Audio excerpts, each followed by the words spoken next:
उसके बाद बाबा अय्यू से कहते हैं कि अय्यू, ये शक्ति तुम्हें आजमाएगी। और अय्यू डर के कहता है कि हाँ, मैं तैयार हूँ। उसके बाद 2 शैडो बीस्ट पीछे से निकलकर आयु के सामने आते हैं। आयु घबरा जाता है, लेकिन फिर भी वो उनका मुकाबला बहादुरी के साथ करने के लिए आगे बढ़ता है। आयु क्रह, अपने डर को छोड़ दो, शक्ति तुम्हारे भीतर है। और अचानक शक्ति आयु के अंदर से निकलती है और शैडो बीस्ट को मार गिराती है।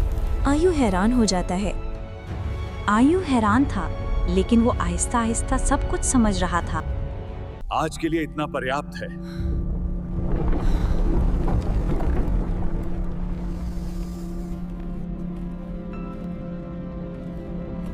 देखो देखो, नया लड़का आया है। ये वही है जो खुद को जादूगर समझता है।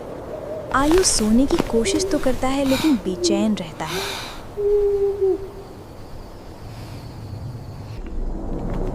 सुबह होते ही आयो और बाकी सब बच्चे जंगल में एक मैदान में इकट्ठे होते हैं। मैं साबित कर दूंगा कि मैं अलग हूँ। कुछ बच्चे मिलकर आयु का मजाक बनाने लगे कि ये नहीं कर सकता। देखा, इसे स्टाफ चलाना भी नहीं आता। आयु का दिल उनकी बातें सुनकर टूट जाता है, लेकिन वो अपने आप को संभालता है और दिन रात मेहनत करता। चाहे वो अकेला था, लेकिन उसके दिल में जज्बा था। बाबा भी आयु की लगन और मेहनत देखकर बहुत खुश होते हैं और कहते हैं कि आयु, तुम में मुझे वो लगन नजर आती है जो आज तक मैंने किसी में नहीं देखी।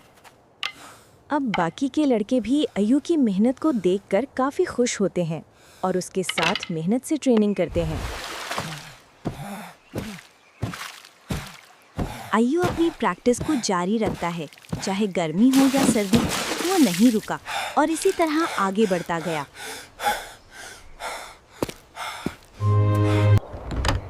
इसी तरह दिन गुजरते गए और अब अय्यूब स्टाफ चलाने में काफ़ी अच्छा हो गया।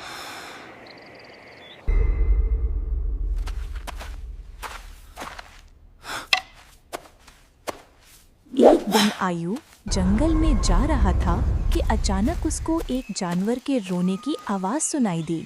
वो भागकर गया और देखा कि कुछ लक्कड़बग्गे एक भेड़िए के छोटे से बच्चे को मार रहे थे।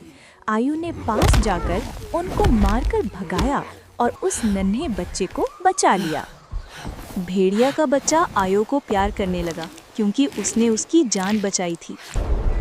आयु उसके साथ खेल ही रहा होता है कि अचानक जंगल में अजीब सा सन्नाटा छा जाता है। अय्यू देखता ही कि कोई बड़ी सी चीज जंगल से निकलकर उसकी तरफ बढ़ रही थी।